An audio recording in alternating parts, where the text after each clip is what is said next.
but I think we can all agree it's Bull's fault for inviting us. It always is my fault. It's always Bull's fault. I just See, there we accept go. this. I just accept this.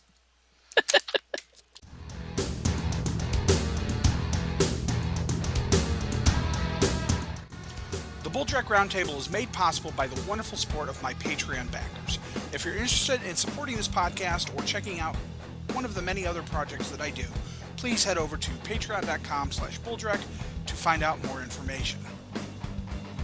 Ladies, gentlemen, and those of non-binary gender, welcome once again to the Bulldrek Round Table, where I invite a couple of my buddies in the gaming industry to come, hang out for a while, and talk about games, life, and whatever else might come to mind. As always, my name is Bull, and with me at the table this month are Russell Zimmerman, better known as Critias on the internet, and R.L. King, better known as Rat. Welcome, guys. Hi. The way this works is that we take turns posing questions to the group, and everyone answers and discusses. The questions can be anything from questions about our work, gaming stuff, nerd stuff, or just silly and fun questions in an informal setting to help each other and the audience get to know us a little better, and hopefully have some fun along the way. Of course, we haven't seen each other's questions yet, so that makes it all the more fun as all the answers are spur of the moment and off the cuff. So I'll kick things off with a couple standard questions that I ask all the guests to the roundtable every month. So for the first question, where might we know you from? Tell us a couple things you've worked on. Rusty, why don't you go ahead and start us off? Alrighty. I tend to go by Russell Zimmerman professionally because I sound a little bit less like somebody's dog. And if you do a search for Russell Zimmerman on like Drive-Thru RPG, you're mostly going to see an awful lot of Shadowrun work. I've been freelancing for 7 or 8 years now. I started with a little bit of War Machine, and then I've been doing a ton of Shadowrun. And I recently started branching out. I got into some Vampire 20th Edition stuff. I did their Dark Ages anthology recently. And much more recently, I've started to branch out into Earth Dawn, as well as my own tiny little indie game company, Wordsmith Games. Excellent. And Rat, how about you? Mostly I've been doing freelancing for Shadowrun. I did some freelancing for a few years, not for a while.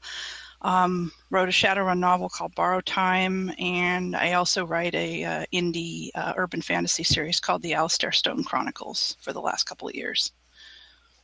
Excellent. Rusty, you have a Patreon as well, right? I do, sir. Tell us a little bit about that. Well, it's actually, this month is my 1-year kind of Patreon anniversary, and it's been going really well. They hit an early stretch goal that's got me doing 2 things a month, and sometimes it's fiction, and sometimes it's kind of gamer essays, where I'll walk through character generation in a game and kind of share my thoughts about the game engine and the character generation process. Other times it'll be kind of a gamer essay, just rambling about something to do with gaming. Recently I did one on like party cohesion and the pitfalls of breaking the group versus not breaking the group versus weaponizing party cohesion to ruin other people's fun, and the dangers of that. So it's sometimes fiction, sometimes just kind of rambling RPG thoughts, but there's stickers and cool stuff like that at certain tier levels, and overall it's just been a pretty good time. Excellent. And that is at patreon.com/Critias? Yes, which is Critias. Excellent. And Rat, where can we find the Stone Chronicles at? I have a website at AlistairStoneChronicles.com, and that's Alistair with an A, not an I. Everybody spells it wrong, which is cool, but you won't find it if you don't look at it that way. I'm on Amazon. All my books, I just released book 9 in March. Book 10 is coming out next month. So you can find me on Amazon under R.L. King, and also on Barnes & Noble, Kobo, and iBooks. Excellent. And then my other standard question is, what is one of your favorite foods and why? Rat, why don't we start with you?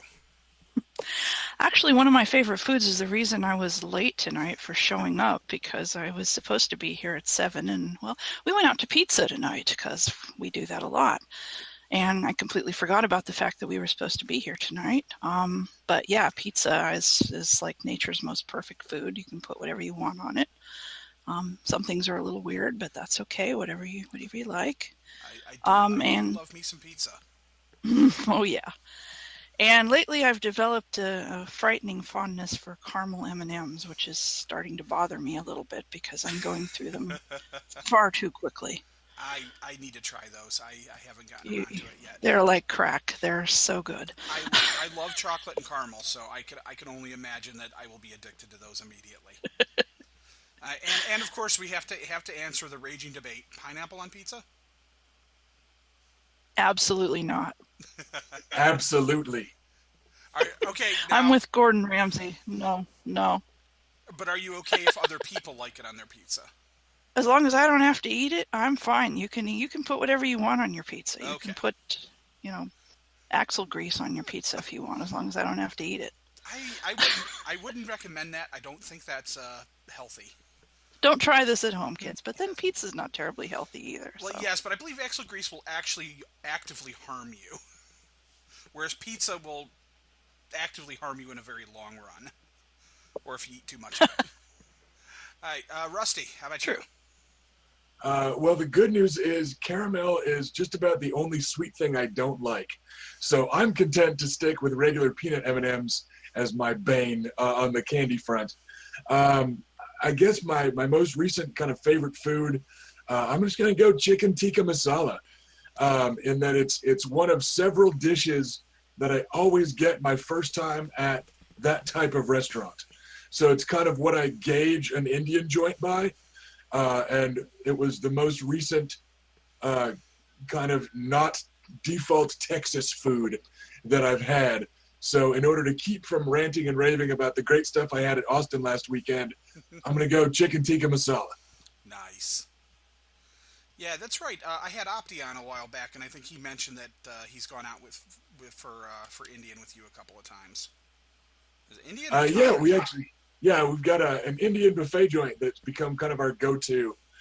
So we drop in and hit them for a couple thousand calories, and then escape into the night after another successful Shadowrun.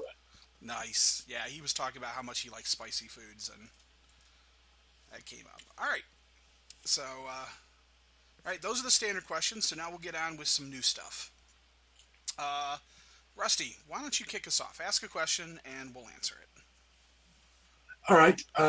What was the last comic you read?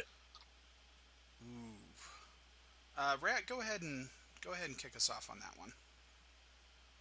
Last comic I read. I have not read a comic book in quite some time, to be honest. I used to be a huge comic fan back in the 90s, and somehow I just kind of tapered off. I think probably surprisingly the last comic I've read is I really like the new Archie series. Afterlife with Archie, Sabrina, and the new updated Archie, which is kind of what they based Riverdale off of. But Afterlife and Sabrina are some seriously messed up stuff, and I love it. I don't know if I could read the Afterlife with Archie stuff. I think taking that Archie concept and going that dark with it would just, I think that would mess with me a little too much. I can see that. Sabrina's worse. I mean, it's really. Well, when I was a kid, we used to go. I've got a lot of relatives down in West Virginia, and we'd have a family reunion every year, and they always did up these little goodie bags for all the kids, and they'd have like those little like dime store toys and stuff that you'd find and little things. But one of the things that was in every one of those things was a couple issues of an Archie comic. And so I always would read those every year, and that was actually, it just, was linked to those nice memories of going to the family reunions and hanging out with, cousins and stuff that I never got to see. And so I've got those fond memories of Archie from that, although, reading it now, it's like those old Archie comics are pretty cheesy. But... Oh, yeah, I know. I mean, when I was a little kid, I used to read Richie Rich, and trying to read that now is, wow. Yeah. See, my go-to comic as a kid was Larry Hama's G.I. Joe stuff. Between G.I. Joe and Special Missions, I was into that way before I was really into like superheroes. So I've got a way different like genre expectation. I got into GI Joe was one of my first regular comics I started reading when I was in around sixth grade or so. But that's also I think might be a little older than you, Russ. I don't remember. Uh, I'm turning 40 this year. Yeah, see, I'll be 43 this year, so I think I've got a couple of years on you. Um, but Kids, shut up. hey, I know better than to ask a lady her age, and I mean, I don't want to reveal that you're about to turn 30, so I mean, we won't talk Yeah, about it. I'm not a very good lady. That's okay. Neither is Rusty. It's true. I, on the other hand, am a proper lady. But no, G.I. Joe and Spider-Man were two of the early comics I got into. Right around 84, 85. Pretty early in when G.I. Joe started, so I Did you kind ever of read the crossover? the G.I. Joe Transformers crossover. I think there was a G.I. Joe Spider-Man one. There was not. There was a couple early comics made some Marvel references. Like there was an issue where I want to say it was like issue 22 or 23, where Snake Eyes is chasing Storm Shadow through the subway, and a little kid looks at him and goes, "Moon Knight," and I always thought that was kind of funny.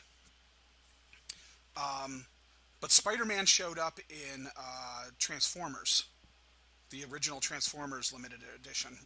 Right, that Series. must have been what I was thinking, because I know he showed up in Transformers, and Transformers showed up in G.I. Joe. Right. So maybe that was the childhood Spider-Man link I was thinking Right, of. probably. They sort of have a shared universe, but sort of not. But, anyways, as for me, my last comic read, do webcomics count? Yeah, sure, I guess. Let's say so. If so, then that would be Were Geeks by Alina Pete, which is a fantastic webcomic. One of the things I like about it is it follows a group of gamers, and it follows around what they do in their daily lives, but it'll also occasionally go to following the games they're playing. So she'll do a series of a week or two of comics set inside the game world that they're playing, and they play D&D and they play Vampire the Masquerade. I think they're currently they're currently playing around with a Changeling game, but one of the games they also do was Shadowrun. So Lena's a big Shadowrun fan. That's cool. So it's a lot of fun. WereGeeks.com. I suggest it highly to anybody. I haven't actually read a regular comic in a long time. Partially just because finances being what they are, and partially because living out in the middle of nowhere, I'm nowhere near a comic store anymore. So I think the last comic I read was rereading one of the Spider-Girl trades, because I've got a good run of a good chunk of the old the M2 universe Marvel Spider-Girl comics, Gotcha. which were set slightly in the future of the normal Marvel universe, and followed Peter Parker's daughter. Really good series as well. Cool. I think I was just reading that just off the cuff the other day to kill time. All right, Rat, why don't you ask us a question? Okay. All right. So if you were the king of the world and you could work on any game line that you wanted to work on, which one would you pick? Existing or just anything? Anything. Okay. I've actually answered this one a couple months ago. Oh, I did not know that. That's all right, but we haven't heard your guys' answer. So I will go ahead and reiterate my answer. I actually have two. My dream would be to do a G.I. Joe role-playing game. And I would do it in a more serious vein, kind of like the Marvel comics, rather than the cartoon series, which was always a little goofier. Make it a little more military, And in fact, I've even run a G.I. Joe game a couple of times back in the day using the Shadowrun 3rd Edition system. I just stripped out most of the cyberware and magic. But the other one that I would love to do someday would be Star Wars. I would love to be line developer on a Star Wars role-playing game because that would just be amazing. And if I wasn't as broken as I am these days, I would love to freelance for Fantasy Flight because I like the system they've been doing. But Rusty. Well, I hate to copy you, but I think I would have to go Star Wars. In that I think it's one of the most fantastic kitchen sink universes that also still has its own unique kind of cultural touchstones. So it's grounded in Jedi and scoundrels and TIE fighters and stormtroopers, but then you could also do really weird and other interesting stuff with it and have a completely feudal world and a new take on the Force and a cyberpunk kind of dystopian criminal world, and it all fits still. So I think if I've got to pick one game that would be my dream kind of RPG, it would have to be Star Wars. Yeah, the Star Wars universe is so vast and so varied that you could really do a lot with it. Like you could even run a long-term like crime noir game. Yeah, I mean, and Star Wars. Yeah, and a lot of what I love about Shadowrun is the same sort of stuff that I theoretically love about Star Wars. Right. The fact it's grounded in its own unique stuff, but then there's room for so much more, and it still makes perfect sense in the setting. So yeah, I mean, there's a lot of overlap there in that Venn diagram of why I like Shadowrun and why I like Star Wars, and I think the Star Wars one is even bigger. All right, Rat.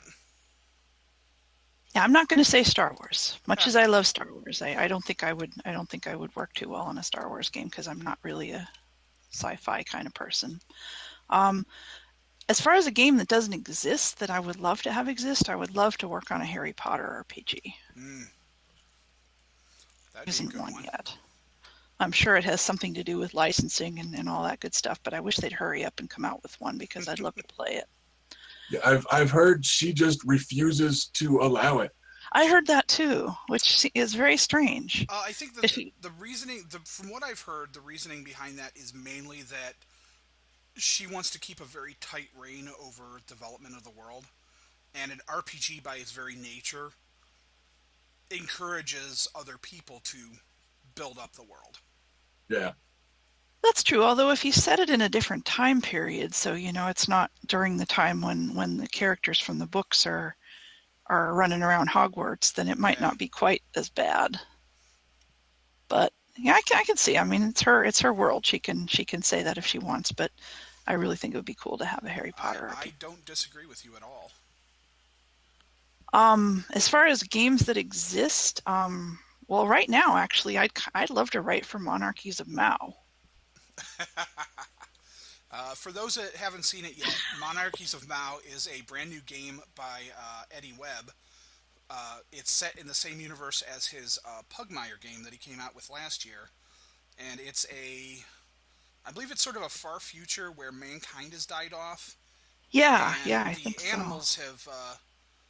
The animals have kind of gained sentience, and in Pugmire it was basically nations of dogs that have basically taken the whole idea of being man's best friend and being a good dog, and it's become kind of indoctrinated into them. And then Monarchies of Mao is set in the same world but follows kingdoms of cats.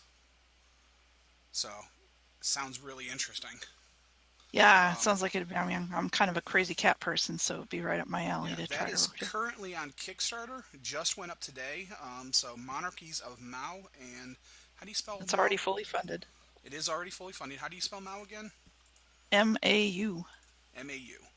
So Monarchies of Mao. If anybody listening to this wants to check it out, hit Kickstarter and consider hopping on that because Eddie does some fantastic work. And from what I've seen of Pugmire, it was really cool. So I expect that this will be cool as well. Yeah, and aside from that, I mean, I know it's only supposed to be one answer, but I'm going to give three You're allowed. Because I can. We don't really have hard rules here. Rules are for other people. We're above that. Even though I don't think they're really doing much with it anymore at this point, and they're going to kind of change it into more of a single-player game, I believe. But I would love to write for the Secret World, which is an MMO, and it's a kind of a modern day. There's a lot in common with Shadowrun with it, I think, except that it doesn't have metahumans, obviously. Yeah, but it's modern day, but it incorporates elements of Lovecraft and conspiracy theories. Yeah, it's a pretty neat game, and the storylines in it are just amazing. It is. Okay, I'm going to go ahead and ask a question. Actually, I'm going to ask a two-part question because part one will determine whether or not you need to even answer part two. Have you both played D&D? Yes. I know. I was going to say, I know Rusty has, but I wasn't 100% if Rat had. I have, but not for a long time. All right, but that's okay. You've played it. So if you were put in charge of D&D, basic bog standard D&D, but you were told we're designing a new system, we want it to be like we still want it to be D&D, but you can change or completely scrap one of the long-standing concepts or mechanics behind the game. What would you scrap or drastically change? Is there one aspect of the standard D&D experience that you just don't like or would like to do differently? Rat, we'll start with you. Well, once again, I have not played D&D since I believe it was 2nd edition, so my answer might be completely out of date. But I never liked the idea that you could only know so many spells per day. Is that still a thing? Mostly. They've added in as a core class sorcerers. Sorcerers, well, you've got wizards and sorcerers. Wizards still have like the per diem spells like they used to. Sorcerers have a much more restricted spell list than wizards do. They can't just learn everything, potentially. But they can cast a lot more. But even then, I think that even then, I don't know if they have an unlimited... Well, in 5th edition, they've also kind of updated what counts as a cantrip. The little 0-level spells that you can do kind of at will. And some of them are actually halfway decent now. Like, you're okay with them as like your default action most of the time. You know, it's right. You can cast fairly comparable. Yeah. Fourth edition kind of did that as well. Like Wizards had, I think, Magic Missile, or a version of Magic Missile that they could cast basically all day long. Yeah, but kind of everybody did in 4th. It's a weird edition to talk about in some ways. Yeah, in 5th, there still are spells per day based on your level and your attribute and stuff. But they tend to be kind of extra awesome, and you still have these cantrips to fall back on. Yeah, as for what I would change, since taking a long, hard look at spells per day was the answer I was going to go with, mine would be, I guess, pretty radical and largely based on a game that a buddy and I've just started working on these last couple days. But I would be really tempted to just get rid of mundane gear. Just get rid of it? Just don't bother tracking mundane gear and encumbrance and copper piece expenditures. And just assume that because you're an adventurer, you have default adventurer crap at all times. You've got a close combat weapon and a ranged weapon and some level of mundane armor. And just kind of hand wave all of that bookkeeping away. I can see that. And then fans would riot in the streets. But I'm thinking of things that, to me, make something definitively D&D. so I can't ditch classes, races, and levels. So I'm trying to take a stab at something else, and I think that would be it. I think for me, I mean, going with you guys, spells would definitely be one of those things I would want to look at. That was one of the things I always was attracted to with Shadowrun, was the way there was that basically your mages could in theory cast spells all day long, but there was still a mechanic in place to kind of limit that with the drain. I think for me, and I've seen versions of this, like house rule versions, and I think Dragon Magazine had like an unofficial, semi-official, however those Dragon Magazine articles would work. I think they had something along these lines at one point. But I never liked the idea that you could find this really cool sword or a really cool piece of armor at like level 5, and then like 3 or 4 levels later you're getting rid of it because it's you want to upgrade to a new piece of armor or gear. So I've always liked the idea of putting in a standard mechanic where your weapons and armor could upgrade with you. You know, like you could level up the weapon. Yeah, absolutely, and that's something that it's been flirted with a few times. They've dabbled with it in optional rules. Yeah. For generations now, but yeah, I could see that. Because it's always, you know, you read a lot of fantasy novels, and it's like, you know, you've got, you know, Bob the Warrior and his massive, you know, he's got his mighty, you know, Dragon Slayer sword, and you never read about him going, well, I've had a couple adventures, I'm going to sell the Dragon Slayer sword because now I've got, you know, the Red Dragon Slayer sword, and it's better. Yeah, and I think most of the fantasy, kind of high fantasy, low fantasy, sword and sorcery, whatever, either gear is disposable, so they never tell you what kind of knife that cutthroat is using, right, or gear is unique and special, and you hold on to that magic sword forever. right. You know, and D&D is instead neither of those things. Right. D&D is just, you know, basically there to be stat buffs until you get a better staff buff. So that's one of the things I really liked about the latest World of Warcraft expansion is you get your legendary weapon when you start, and you just keep leveling it up as you go. Right. Yeah, I was thinking about that. All right. I think that's everybody for that question. So, Rat, why don't you ask us another one? Okay. Okay, here's another two-parter. All right. What is your favorite obscure movie, and why do you like it? Oh. And also, what is your favorite obscure book series, and why do you like it? And by obscure, I mean something that probably not too many people, you know, too many geeks would have heard of. Oh, this is a tough one. Oh, you're putting me on the spot here. So I'm going to make Rusty go first. Okay, I'm going to start with book series because I've got one of those kind of more off the top of my head, and that's The Devery Cycle by Catherine Kerr, which I'm not sure how big or popular they are, but I know none of my gaming geek buddies have read them.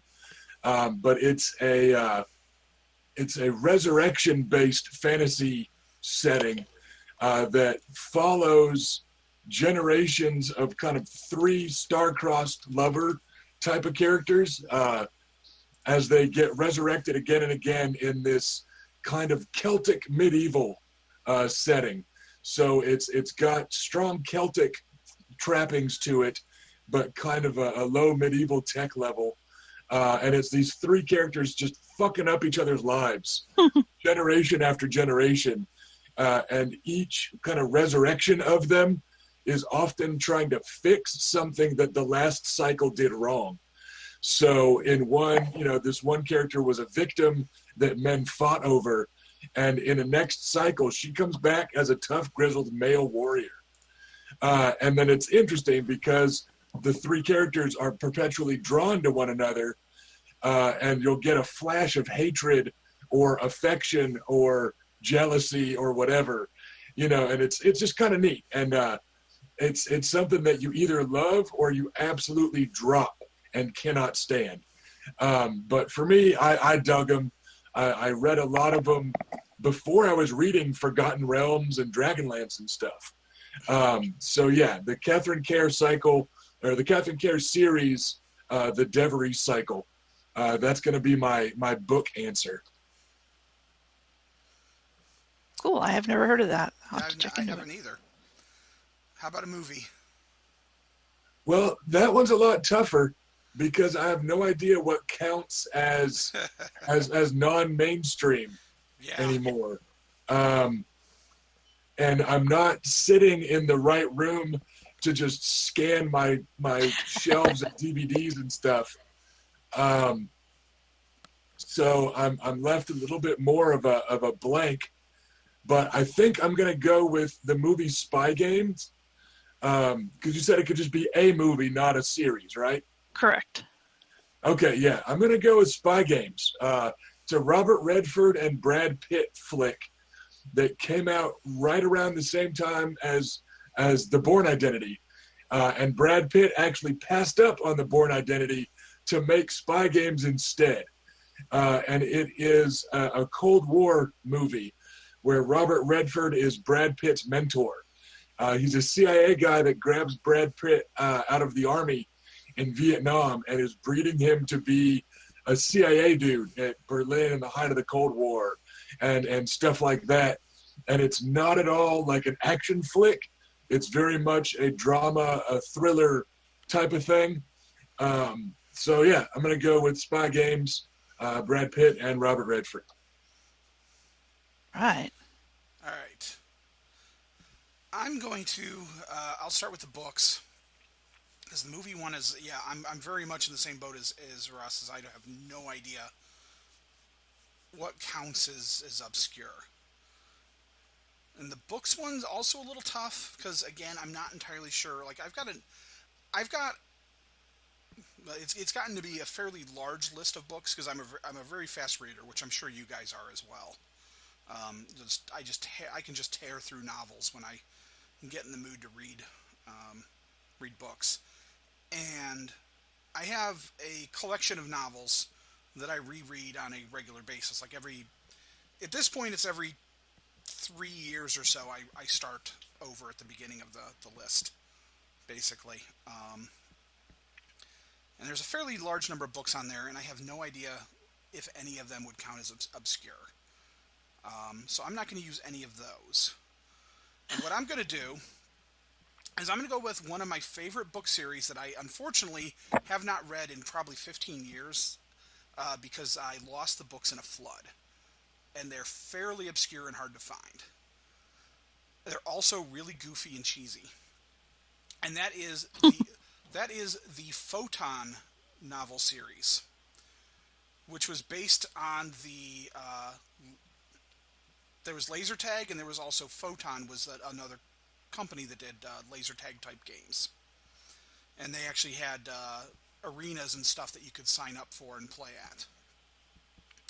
And there was actually a book series, and it was kind of a Last Starfighter type concept, where this kid is really, really good at this teenager's really good at the Photon game, and ends up getting recruited, and it turns out these Photon centers are recruitment centers to some intergalactic, basically police force.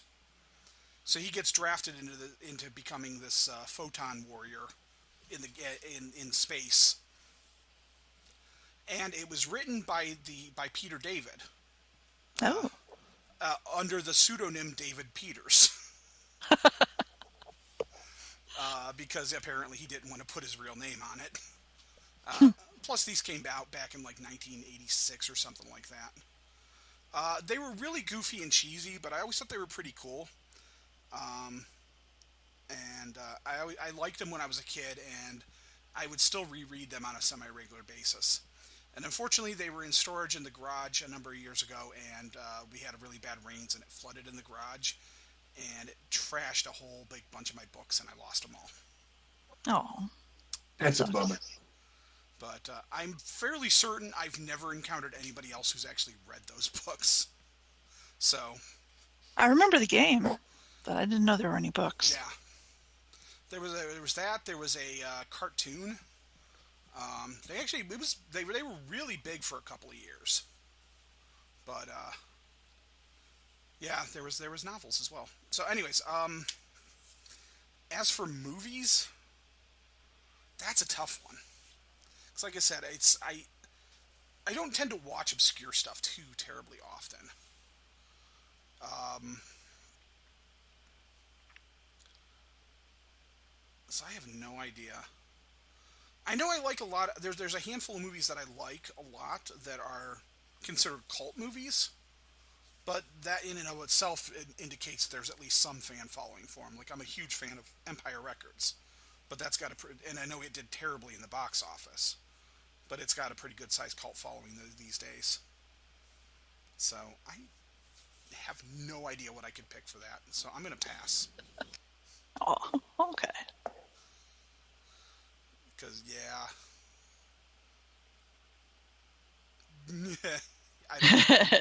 I got nothing.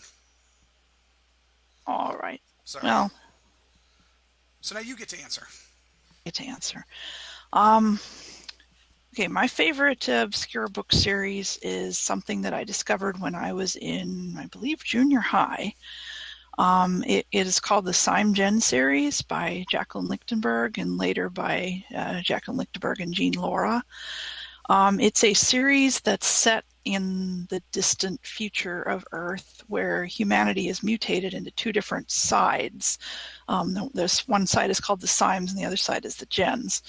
And the Sims have these tentacle things on their arms, and they're kind of like a little bit vampirish in that they need this substance that the Gens produce to survive. The Gens are basically just like normal humans. They don't really know. If nobody tells them they're a Gen, they just think they're a normal human to start with. But in order to take this stuff from the Gens, the Sims kill them. And so it quickly becomes some of the Sims quickly begin to realize that if we kill off all the Gens, we're going to die too. And so some of the Sims discover that they can actually take this stuff from the Gens and give it to other Sims so that they don't kill the Gens in the process. And the books take place, they start out, the first one is called House of Zaor, and it takes place in kind of a Western frontier-y kind of society, but the books carry through the entire course of the history of these people all the way up until when they're going out into space. And they're just really cool books. I mean, they really captured my attention when I was like 12, and they've survived to the point where I still read them now and I still enjoy them. So that's my obscure book series. My obscure movie, I would say, is one from the 70s called The Manitou, which is it's a horror movie. Holy crap! I know what you're talking about. You know it? I watched it once when I was a kid, and actually before I watched it, I heard it. The living room was right next to my bedroom, and I would sometimes when I was trying to fall asleep, I would sit and listen to the TV what my parents were watching. Mm-hmm. And this is actually and I remember them watching it one night. And this is the first time I can ever remember having a nightmare. As I woke up in the middle of the night. I woke up in the middle of the night terrified that some monster was coming to get me because I'd been listening to this movie before I fell asleep. Yeah, it was. I watch it now and it's cheesy, but it was pretty scary in its day. Yeah, I think I was about 6 or 7 when I listened to it, so I was pretty young. And then when I was in junior high, I went and specifically looked for it to watch it again, and it was pretty cheesy then. But the book that they actually what the story is about this guy who's a fake mystic. He's like a fake psychic who makes his living by scamming old ladies. And it's played by Tony Curtis, a guy's named Harry Erskine. And his girlfriend develops this thing on her neck that just keeps growing, and eventually it kind of hatches into a Native American what do you call it, a medicine man, extremely powerful medicine man who's reincarnated from the 1700s. And this happens in the hospital, and so it's this whole technology versus the old Native American magic, and it's got serious Lovecraftian overtones to it, the great old ones, and I believe some of the characters in it are actually from the Lovecraft books, Miscomachus, and like the great old ones, and they don't actually mention Cthulhu in that one, but I think they do in a couple of the later ones, the books. And the movie, aside from just loving the movie, it also turned me on to Graham Masterton, who is a horror author who is not very well known in the US and really should be, because he's very, very good and super gory.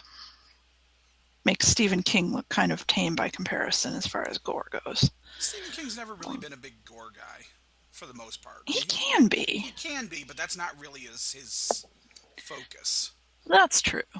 He's moved away from it a lot in later years, but yeah. So I just became a huge Graham Masterton fan after that, and I collect most of his books. Cool. So those are mine. Nice. All right. I'm going to ask a question, and I'm going to stick with since we were talking about books, let's stick with that theme. And who is your favorite author of all time? Big, small, whatever. Rat, go ahead and just keep going then. My favorite author of all time.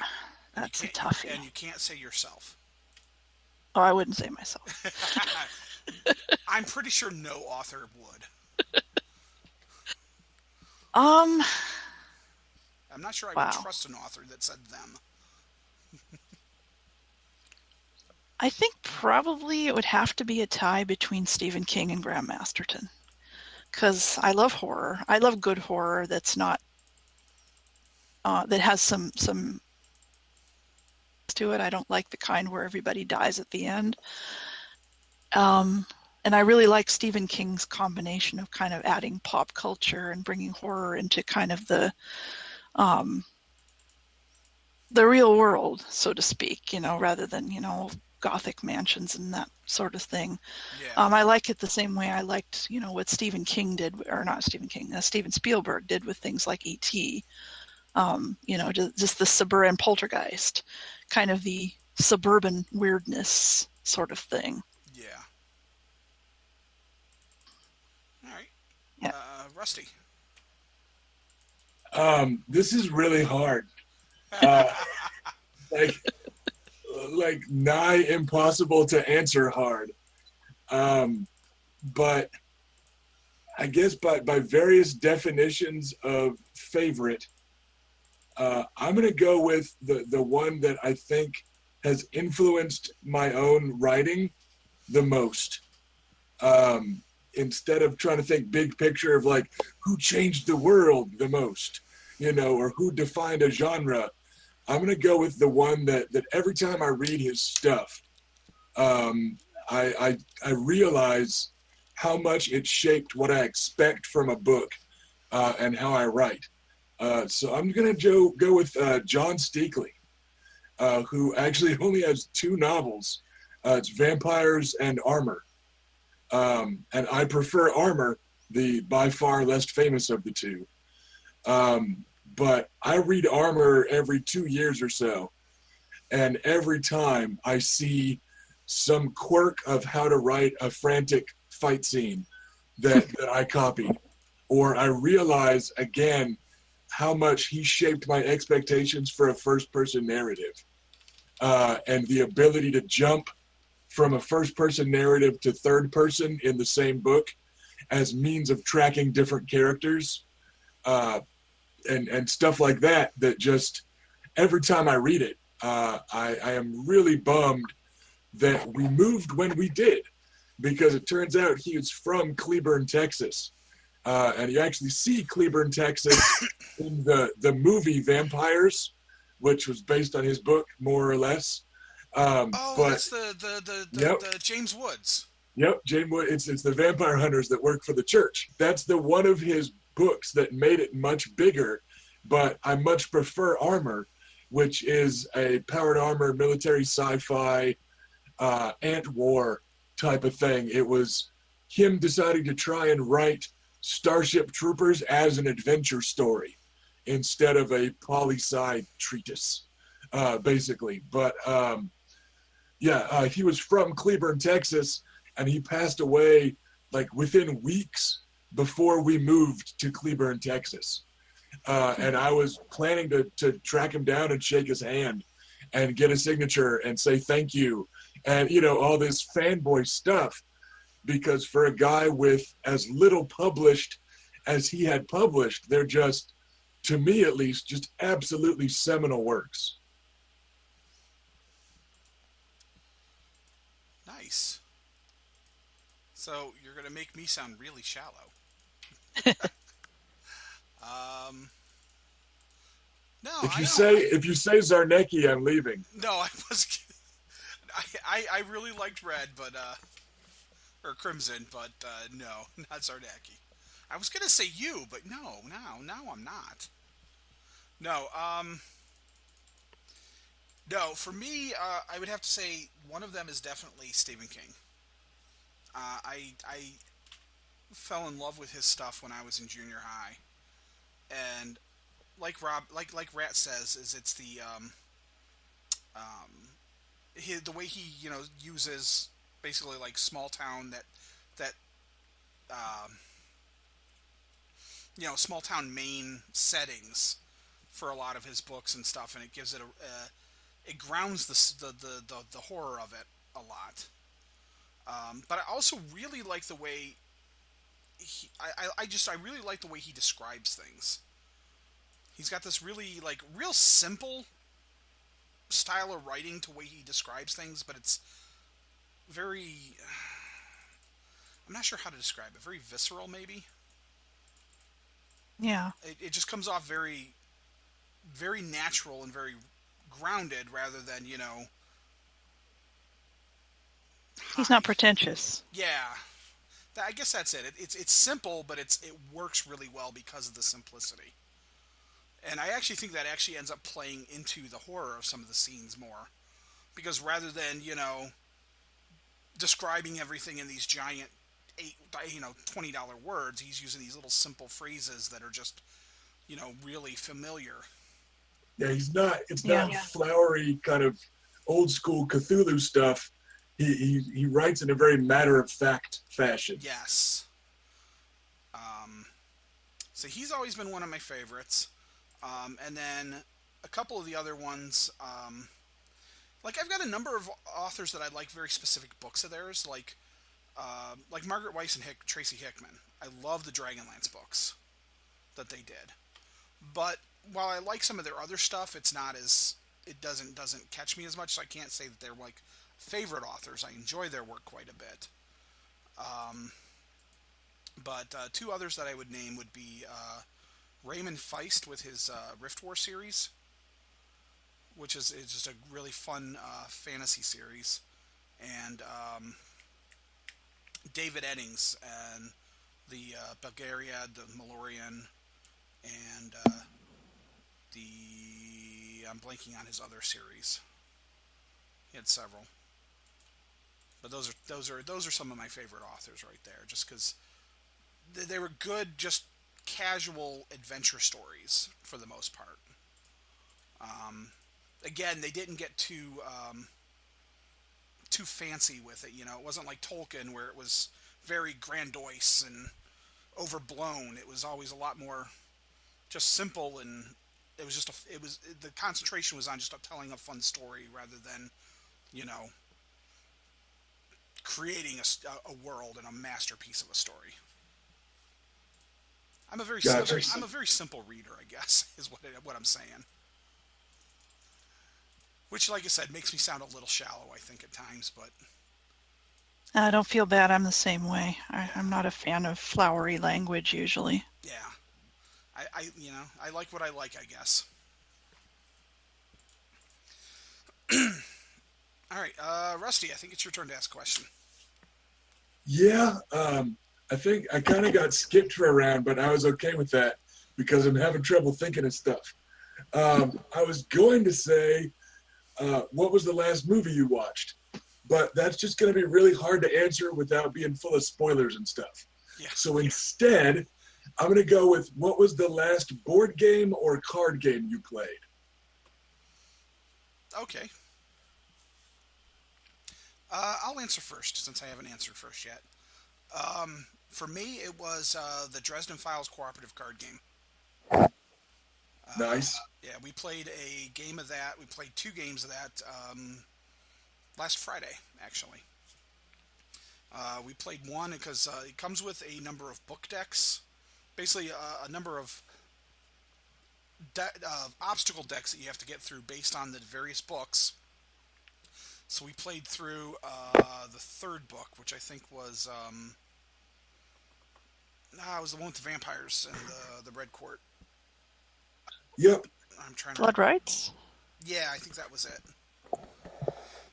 We played through that, and then we played through. Then there's also a bunch of cards that are you can basically choose specific. You choose random cards to build a what they call a side jobs deck. So you can kind of make random missions to play through. So we played through a random mission as well, and we just barely pulled out a win on both of those.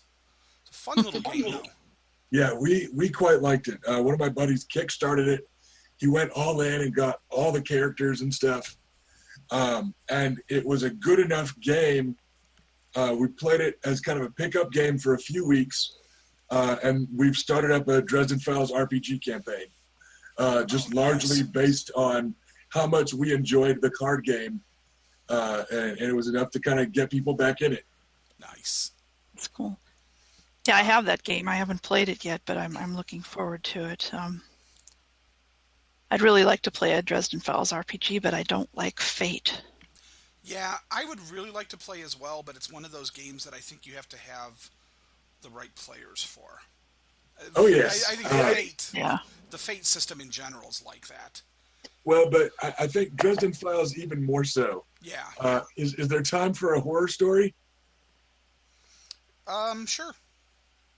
All right, our first stab at Dresden Files, we sat down, there was about 7 of us, so a little bit larger group, but we wanted it to work.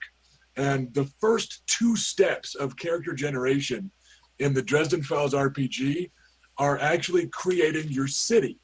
Like actually generating your individual character is literally the 3rd step in character generation. Right. Before that, you sit down together and you round robin out the locations and the aspects and the threats and the themes and the NPCs of your city. And we did that for Opal, Oklahoma. We made up this little city that would be just right for this kind of country game where a local reservation casino had gotten a lot more traffic coming into town. And that was wearing down old wards and stuff. So more magical weirdness was going to happen, right? So just the increase in traffic and visitors was our excuse for stuff kicking off. And the core conceit was that we would each kind of be the representative of our archetype in town. So we had a token vampire, and he was it. And we had a wizard that was on friendly terms with the White Court, and he was the wizard. And we had a fae, and we had a werewolf, and we all were grounded in the city in both mundane and magical stuff. And then the last guy just did not buy that bullshit, and he made a knockoff of the dudes from Supernatural, up to and including having the same initials, DW, as Dean Winchester, and driving the same car that they did. And he just didn't care about the setting or the city we had created in the setting. And his whole shtick was he wanted to be a monster hunter that rolled into towns and killed all the monsters, which meant anything supernatural, and then drove off again. And we tried to make it work, after we tried to talk him down. And then the first session ended with him using a fire hose to rappel off the roof of the reservation casino in order to lob grenades at the hotel room that we were having a meeting in with some other supernaturals, where we were kicking them out of town. And he was like, no, they all have to die, and so do you for talking to them. So we arrested him, and his new character was Dwayne Johnson as the U.S. Marshal coming to take into federal custody the NPC now, because we turned his PC into an NPC. So he made the federal marshal that was there to pick up his character and get his character and leave. And we're just like, dude, you're really not getting this. Wow. Yeah, it was the worst like Fate buy-in ever, because he refused to get into Fate. He refused to get into the Sit, and it did not work for that motherfucker. Yeah, that's just wow.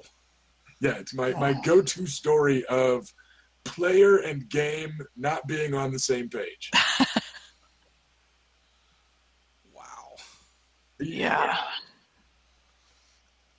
So how about it, Rat? What was your last, card game or board game? This is going to be a little embarrassing, actually, because I actually have a ton of board games, but I never have time to play any of them because we never get enough people together to play.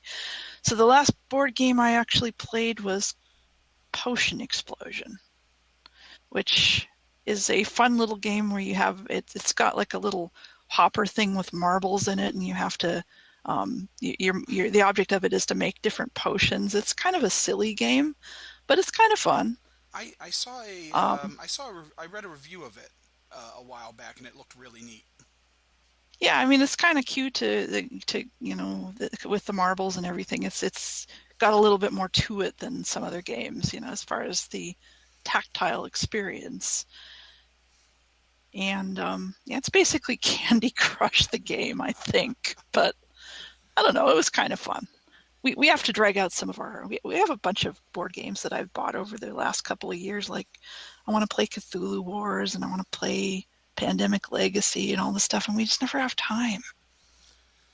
Guess we need to make time. Yeah, board games are it's tough to get people together and muster up the time to play some of these. With a lot of these games, like the better they are, the more complicated they are, or rather the more involved, let's say. Yeah. And that can take a lot of time. Yeah, absolutely.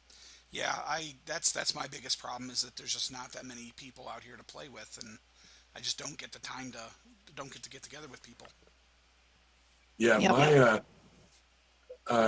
my kind of default gaming group, we tend to bust out the board games if someone's a no-show for like our ongoing RPG campaign. Like we use them as kind of a pickup game, but that just makes it that much more irregular that we, sit down and play board games. Yeah. So for mine, my most recent card game was actually at ChupacabraCon last weekend. They had a really cool game library where you could just check out board game, card game boxes, stuff like that, and just, grab a table and play. And we played Bean Bonanza, I believe it was the name of it.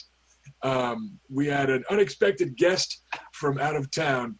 It was Cassie from the podcast, the Shadowrun podcast with Bobby, and Critical Glitch, or not Critical Glitch. Oh my God, I just forgot the name of the podcast.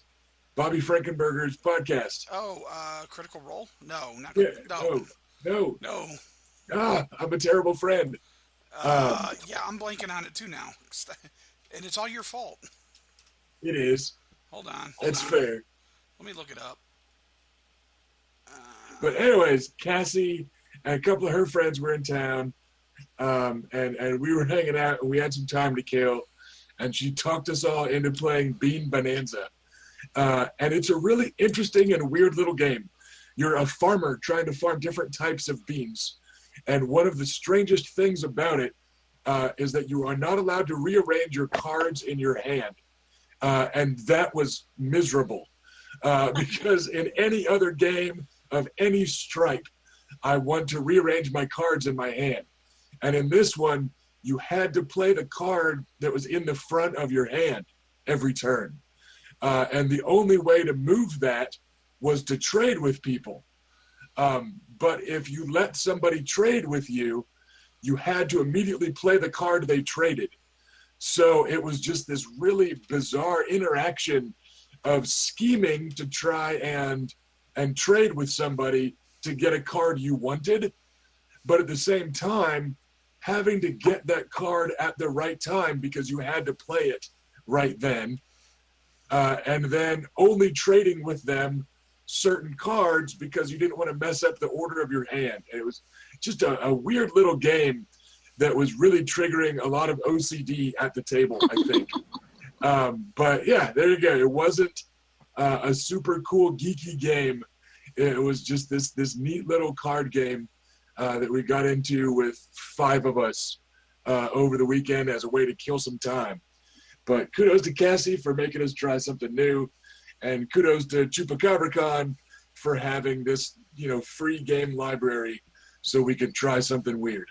Yeah, that's one of the cooler things about Origins is that Columbus has, it's called CABS, it's the Columbus Area Board Game Society. They set up a thing at Origins every year where they have this just enormous board and card game library that you can check games out from. Yeah, and Cassie and Bobby are from the Sixth World podcast. Okay. He also does Complex Action. Yes, which is what I was trying to remember. Yeah, and Cassie's also real big on the I think the Emerald City Grid or Emerald Grid, a play group on Reddit. Yeah, Hidden Grid. That's it. Herp derp. Yeah, there's a lot of incest with the Shadowrun podcasts and actual plays. There's too much overlapping. I don't keep them all straight. But yeah. Apologies to Cassie and Bobby and all that stuff. But there we go. Yeah, so that was my last game. Rat, do you want to ask another one? Sure. Let's see what I've got here. Okay, since we're all Shadowrun people here. Oh, it's finally time for a Shadowrun question. I was wondering. This is a 2-parter. Uh-oh. Actually, it's kind of a 3-parter, but they all go together. All right. So, first of all, what is your favorite Shadowrun edition? Okay. Second,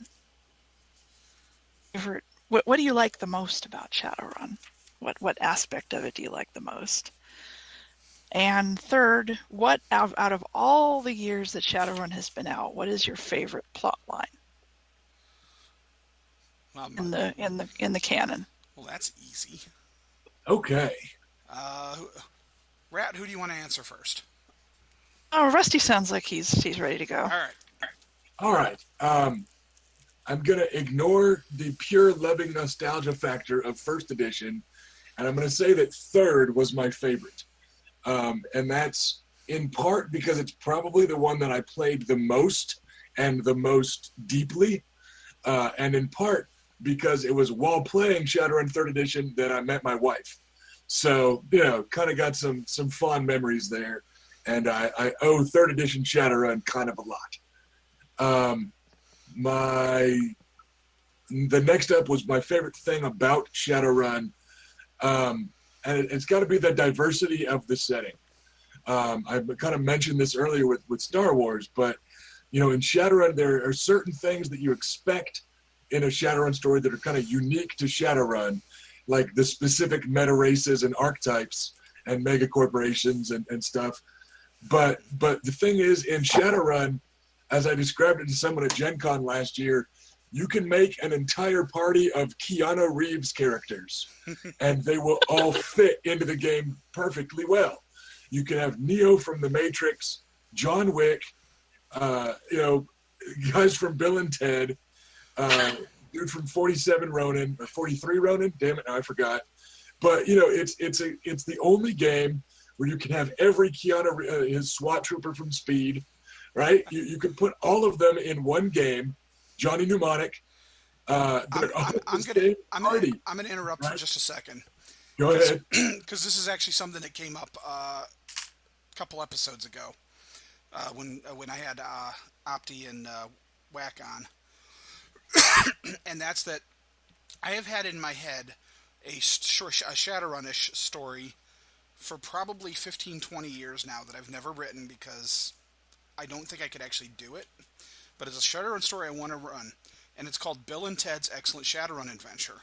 And it involves Bill and Ted traveling via the phone booth to different Keanu Reeves movies, gathering up various versions of Keanu Reeves to go solve a Shadowrun problem.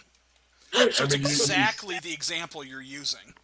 Yeah, I mean, it's just there's no other game where they all fit. You can have the FBI guy from Point Break, along with John Constantine, along with his bad guy from Man of Tai Chi, his rogue cop from Street Kings. Oh yeah. The phys-ad jock from The Replacements. From Dracula. Yeah, I mean, you can literally play like every Keanu Reeves character in the same party. All right, I now have a game I need to run at Gen Con. Right? I mean, and it works for Gen Con too, because you stat up like 12 different Keanu Reeves, and then people pick like the 8 they want. Yes. Right? And there you go. But yeah, and it's choose, and then the thing choose is, your Keanu. Right, and you can do that in Shadowrun, but then there's also room for Mad Max Fury Road, right, and out in the outback or down in the middle of some desert somewhere. There's everything in Shadowrun. It contains multitudes. Exactly. All right. It's hilarious that you guys both came up with that. Right. The whole Keanu Reeves thing. And then I forgot what the third part of the question was. I apologize. Oh, what's your favorite canon plot line? I got to go with the Renraku arcology shenanigans. Because that was the first major meta plot thing that I actually played a character through. And distinctly one character, through the whole shenanigan. And it was back on Shadowrun.org, where we were getting games run by the real life Pistons and Demon Seed Elite and stuff. And DE had helped write parts of Brain Scan and then ran us through it, and stuff like that. And it was the first ones that I didn't let myself look at the book, right? Because I knew that we were going to get run through them. So I didn't let myself just read them and enjoy them as books. I waited and I saw stuff unfold through the eyes of my character. And that just gave it a whole different vibe for me. All right. So my favorite, so it was Edition? Yes. Yeah, Edition, Aspect, and Plotline. Okay. My favorite edition has to be, I'm going to say Second Edition. I think Third Edition was mechanically the most solid. Not to put anything down on Fourth or Fifth Edition, but I still liked Third Edition, I think, the best mechanically, although it's also one of the more complicated ones. But Second Edition was really the bulk of my playtime as a player. What we used to call the Bull and Johnny show. That was where I played Bull the Orc Decker, and my buddy Russ, different Russ, played Johnny 99, and then we had other players that were in and out of that game over the years. But we pretty much started playing that right after, we started that campaign right after Second Edition came out, and we played it all the way through Second Edition and into Third Edition. But that was, a large part of that campaign was Second Edition, so I think that's my favorite. And I also think that Second Edition's flavor was the strongest. Because Third Edition is where the game started getting a little more heavy into the, the more mercenary, more professional Shadowrunner aspect of it, whereas Second Edition still had a lot of was a little more focused on runner versus corp concepts, and was still a little more punk. Yeah, I think Second was exactly what it sounds like when you say it was halfway between First and Third. Yeah. Right? It still had the fluff and the zaniness of First Edition, without anyone taking it seriously and actually making much of a coherent and cohesive world. Right. And then it was mechanically leaps and bounds better than first edition, which I remain convinced was a proof of concept as much as anything else. Yeah. But yeah, I totally thought you would say second to that one. Yeah. My favorite aspect of Shadowrun, we kind of touched on it when we were talking about Star Wars earlier, and it's that idea of anything goes, and literally you can run any type of story. You know, I mean, you've got your gritty noir, you've got your over the top action. You know, you can play the A Team, you can play the mercenaries, you can play a war story. You know, you go out to like a more rural area out in like you go to Australia or even some of the desert areas in North America, some of the native areas. You can play or go down into like the Aztlan, the Yucatan type areas, and you can play kind of a Western style story set in there. So you can do almost anything with Shadowrun, and it works. I mean, hell, I even brought a mech into the game once. Yeah, for a Shadowrun mission. Yeah, I think at the same time though, from a GM and a player and a game design perspective, that's simultaneously like the worst thing about Shadowrun. Yes. Because it requires that session zero conversation to make sure the players are on the same page. Oh yeah, and, exactly. And stuff, because it's so diverse. So yeah, it's a logistical nightmare, but man, when it works, it is just on fire. Mm-hmm. And then my favorite storyline, plotline, has to be pretty much everything involving the bugs. When we started playing our game, I hadn't really read many of the books. I'd read basically the core book, and that was about it. So I didn't really know a ton about the game outside of the basic concept. And Stephen Tinner, rest in peace, was my GM, and he actually wouldn't let us read the books ahead of time. He put a rule in place that said, don't read the source books unless I say you can. And then when new books came out, we weren't allowed to pick them up or anything like that unless he gave the okay to them. Because he was introduced, basically, as we explored the gaming world, he was then introducing stuff to us. So we would make, like Fields of Fire came out, and a couple of months after Fields of Fire came out, our street doc and our armor contact basically get a hold of us and go, hey, we got some new items hitting the market, and then we were allowed to start looking at the book and basically go, oh, there's some really cool items. Can you get a hold of this, So stuff was introduced to the game bit by bit to us, and it was all from a in-game, in-character perspective, and it was fantastic. And we had chosen to run out of Chicago purely by chance, mainly because it was one of the handful of cities that was written up in Neo-Anarchist Guide to North America, and being from Cleveland, we'd all been to Chicago. So it was a city that we'd all experienced to some degree or another firsthand. So we went, let's run out of Chicago rather than Seattle, which was the default city. Let's play out of Chicago because we all know it, and that'll be fun. And this was before the Bug City sourcebook came out. And so Tinder started running us through, and eventually he started running us through some of the bug modules. So we played through, we played through the Universal Brotherhood. We played through Queen Euphoria. And so he had that sort of simmering in the background as a plot line anyways. And then Bug City drops, and it just was so perfect for our campaign because we were in Chicago already. And it just was this long simmering build-up to this concept, and all of a sudden, boom, bugs hit Chicago, and we're like right in the thick of it, and it was amazing. It was such a fun concept to have happen to us, and basically experience it to some degree in real time as the books came out. And so to this day, the whole bug plot line is just, it's been one of my favorites, and it's one of those things that I've always wished I could capture as a GM, is that long-term build-up and that long-term reveal without the players knowing about it or expecting it to happen, that big explosion type thing like there at the end. So for me, I would say my favorite edition is the second edition for pretty much the same reasons you said.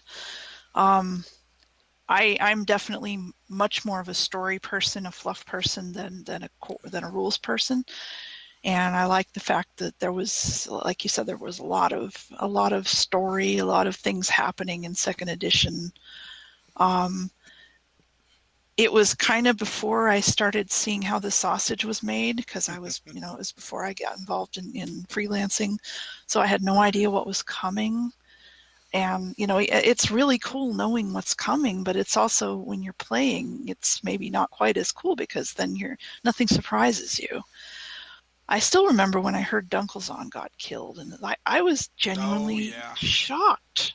I mean, I kind of mourned for that dragon. Oh yeah. Here's We this fictional dragon, and oh my god. the way they announced that at Gen Con that year was really cool, because we'd played around with the vote and everything a little bit in game. We'd played through Super Tuesday and stuff some, and then all of a sudden on the mailing list and stuff, we're seeing messages coming in from people who were at Gen Con talking about how Dunkelzahn was killed, and we're like, what? Yeah, Yeah. Oh yeah. I'm no. pretty sure I saw that on like the old mailing list. Yeah. That's where I saw it. And I was like, no, they can't kill Dunkelzahn. What's going on here? What are they doing? And so that was pretty cool. It's bad, but cool. And let's see, my favorite aspect. Well, you guys have both said the same thing, so I don't want to say the same thing you did, although it's probably true. But I really like the magic. I've always been kind of a magic person, so I think Shadowrun was probably my first real introduction to quote unquote urban fantasy, the idea of having magic and things like that in a modern kind of a setting, because I mostly read more epic fantasy before that, like Tolkien and that kind of stuff. So this idea that when I saw that cover, when I went to a little convention at our college in 1989, I believe it was, and I saw that cover on the first edition of Shadowrun, and that thing spoke to me. I mean, I looked at that and I went, holy crap, I need this. Because I'd never seen anything like that before. I'd never seen like magic but yeah, that was the thing, is it just really, that cover just spoke to me to the point where I just had to have that game, and we bought that and we started playing a little after that, and it kind of went just everything. I never looked back at that point. As far as the plot line goes, I think it's going to have to be a tie. As far as just sheer magic, it would have to be the Universal Brotherhood, because we played through that. We had no idea what was going to happen. We didn't look at the book ahead of time, and so it was everything that happened in that, and just kind of this slow build up to this amazing conclusion that none of us saw coming. It was probably one of the best sessions we ever had in our game. And probably my favorite thing for just sheer plot has got to be the whole horrors thing. The Oh man, yeah. the whole crossover with Earth Dawn and the chasm and the great the great hunter and all that stuff. Just the Jack Koki trilogy, the Dragonheart trilogy. Dragonheart trilogy. That really got to me. That was I like kind of the big cosmic magic plots like that. So You guys have both read. Have you both looked at Forbidden Arcana yet? Yes. Some. I helped with a little bit of proofing and junk for a couple buddies, but I haven't actually sat down and read the book itself yet. Yeah, if you haven't yet, towards the end, if you haven't yet, towards the end, there's a section about Elijah. Holy it's wonderful. Shit. Yeah, yep. Whack wrote it, did an amazing job, and the best part is it ties in. It actually ties into some of Bulldrek Decker's storyline too, which was really really cool. He'd asked me a few questions, but I didn't really realize he was going where he was going with when he was, because he was just kind of asking me a few questions about Bull's back history a little bit, and I didn't really know what he was going to do with it. And then I read that, and I'm like, holy crap! So that was kind of cool for me. It was weird because our characters had played through that same thing, and so I'm going, hey, wait a minute, we did this. It was established in Harlequin's write-up in the Street Legends supplemental, the ebook.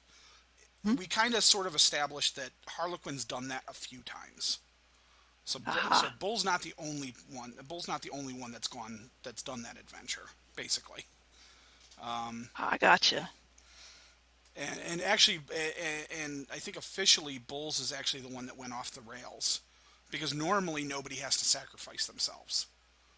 But in ours, somebody had to make a Tinner, because Tinner being Tinner, and it was kind of a wrap up to our campaign anyways, because the game had been going for like 7 years at that point, and we were having trouble finding enough time to get together, and we'd kind of been wanting to retire the game because we just didn't really have anything left to do with the characters. Right. Still loved the characters, but there just wasn't anything left for us to do. And they'd gotten so ridiculously overpowered at that point that it was just crazy. So he ran that as one of our closers, as a closing adventure for us. And in it, we basically had to sacrifice somebody to prevent things from getting through. We had to leave somebody behind. And Bull was going to sacrifice himself, but Johnny stops him because Bull has kids. Bull had family, Johnny didn't. So Johnny stayed behind. But Harlequin didn't tell us ahead of time that somebody was going to have to sacrifice themselves, and he knew. That's the entire crux of why Bull hates Harlequin so much. Yeah. That is the whole beef, is because Bull lost his best friend and effectively his brother because of Harlequin not giving them the full details ahead of time. So this was really cool, and actually what's kind of cool is I've started working on, and I need to get the second chapter finished. I started working on a short story called In Orc Years for my Patreon campaign, and it actually follows up on that storyline a little bit, and coincidentally enough, it actually dovetails perfectly into what Whack did. So nice. I'm actually even more interested in writing this story now than I was, because now I'm like, oh, we've got a recent event to basically springboard this off of now, rather than it just being me, playing around with old concepts. Nice. Yeah. So I will ask. All right. So I will ask one more question, and then we will call it. And we're going to go ahead and keep it with Shadowrun, because we're all Shadowrunners here.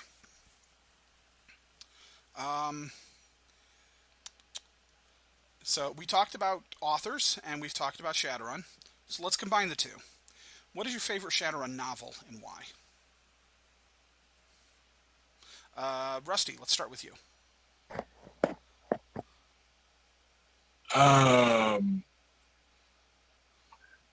That's can it be a toss-up? Yeah. If you've got a couple of them, that's fine. We've had a couple of times we've had multiple. You can have ties. I'm gonna make it a tie between 2XS and Dead Air because they're the kind of two aspects of the game that I totally dig. Nigel Finley's 2XS, of course, gets us this absolutely awesome, not even a Shadowrunner, low-powered, street-level, I'm not even supposed to be here type of private eye that then gets just exceedingly in over his head and more tied up in the Shadowrun weirdness as it goes. And Dead Air, which I'm sure many in the community will think is an inferior novel, and maybe it is, but it's got style. That was the combat biker one, right? Yes, it's pretty boy elven combat biker that kind of gets tangled up in shadow running, and it gives you this look at professional sports, which is this silly style over substance motorcycle rugby game, and it gives you characters that came out of Shadowrunning on one side, some of the bad guys and stuff, and their backstory as Shadowrunners, and then on the other side, characters getting into Shadowrunning because they're trying to take care of a problem outside of the law. But you've got a professor of magic, and you've got a street shaman that grew up and had a kid, and you've got some gangbangers in LA, and then on top of it all, you've got this whole other Shadowrunner team with an adept and a street samurai, and you've got just this really crazy mixture of stuff all going on, and it just kind of opened my eyes to embracing the weirdness and the distinctly Shadowrun stuff of Shadowrun sports and corporations and going in and out of Shadowrunning. So those are kind of the two things of Shadowrun that I try to kind of marry in my own work. Is sometimes it's street level gritty detail and day in the life, but then you've got to just lean into the punch with embracing the weirdness of the setting also. So yeah, I'm gonna go with those two. Okay. Quick question. Was Dead Air one of the ones that got into I remember there was one of the novels, and I can't remember if it was that one, that got into the synth recording stuff. There was one where, Yes, it also dealt with the SimSense recordings. That was it. Okay. Yeah, see, that's one of those novels I really think that should be required reading for GMs. Because it really because for two reasons. There's a couple of things that are really hard, that I think are not necessarily hard to wrap your brain around, but they're things players don't think about, and GMs don't think about. And that's exactly how rigging and exactly how things like the SimSense really work. And just how much information's involved with them, and how invasive and personal they can be. Right, and that's one of the core things in this one. It really gets into both of those. Yeah, and it's doing someone else's SimSense recording, So yeah, if I've got to pick two, one of them has to be something by Findlay, so I'll go 2XS. But yeah, I mean, there's probably about 5 more that would all be tied for second place. Oh yeah, because neither of these is letting me really scratch my elf itch of elven nations and stuff. All right, no scratching your elf itch. We're trying to keep it at least PG-13. Hey man, you pointed out how late it was getting. That's true. It's now Shadowrun After Dark. Yeah, nobody needs that. Nobody needs that panel at Gen Con. All right. There we go. Now that's the next book we're pitching to Jason. We'll pitch the Shadowrun After Dark book. Yeah, I don't think that's going to go over real well. Yeah, I don't think it's necessary. We don't need to go there. No. Rat, what do you got? Well, I'm looking at the list of novels online here because I honestly have not read any of the Shadowrun novels except for some of the newer ones in many, many years. Yeah, I know that. So I don't really honestly remember a lot. I won't be able to go into details about the plots because I honestly don't remember them that well anymore. But I do remember one of the ones I really liked, and I think it's another one that's not terribly popular among most people, but I just always really enjoyed it, was Nosferatu. Yeah. By Sargent and Gascoigne. I don't know how to pronounce his name. I'm not sure. Yeah, I remember really liking that one because I liked kind of the larger-than-life characters. I'm a sucker for a Brit, and it had a good Brit character in it. It had vampires. I just remember it's one of those ones I really, if I had time to read, I'd go back and read it again. That was that's the one with Sarah and Shamander, right? Yes. Yeah. Yeah. Okay, I gotcha. Yeah. And then the other one is not a one; it's a trilogy, which is the Dragonheart trilogy, because I like the big cosmic storylines like that. I liked the whole. I wasn't really crazy about Ryan Mercury as a main character, but as far as just the overarching story and the importance to the overall plot line, I just really liked that series. Yeah, I feel like honestly, talking Shadowrun novels could easily be a whole show. Oh, it really I could, mean, especially when we're talking with novelists. Yeah, I mean, just going through because I'm sitting here now like, oh man, I should have also mentioned this one and this one, and there's just so many of them that are great and that so clearly covered and so clearly color, other metaplot stuff. But yeah, I mean, it could easily be a whole interview, a whole show thing. Oh yeah, yeah. It could be. But we're going to keep it simple. All right. For me, I'm sure you might agree or might not, but they're a weird one because the bulk of the stories were actually written before Shadowrun was published or in the very early days. So some of the material's a little off. It doesn't quite jibe with like Shadowrun rules. But Can I guess? Can I guess? Sure.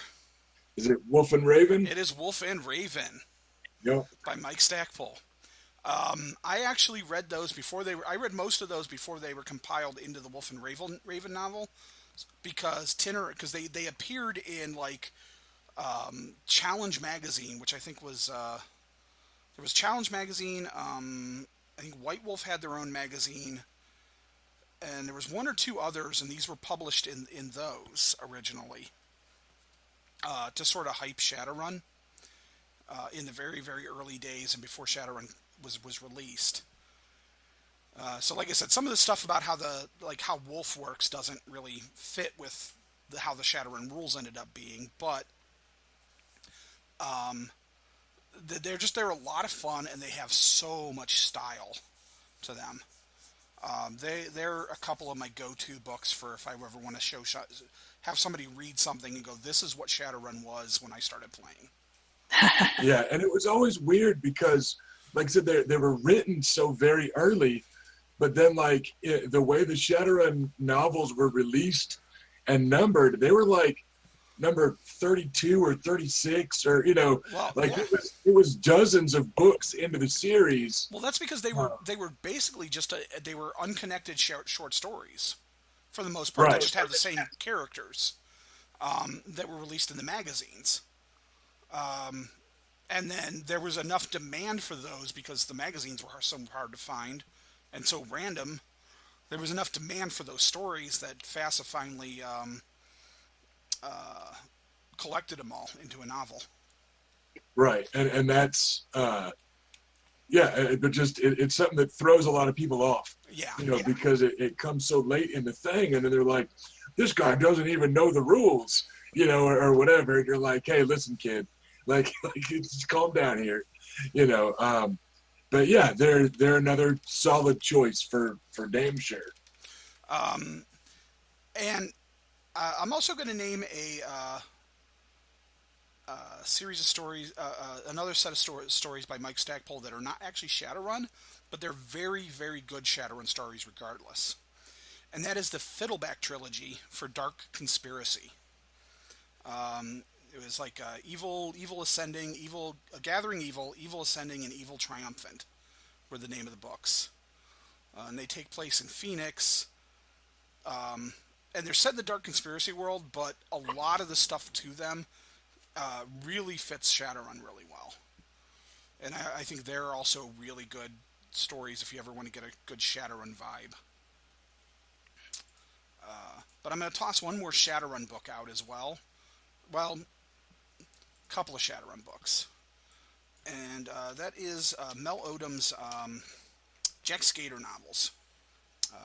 Praying for Keeps and Headhunters, I believe, were the two. Sounds right. Those are the and was that Run Hard, Die Fast? Or yes.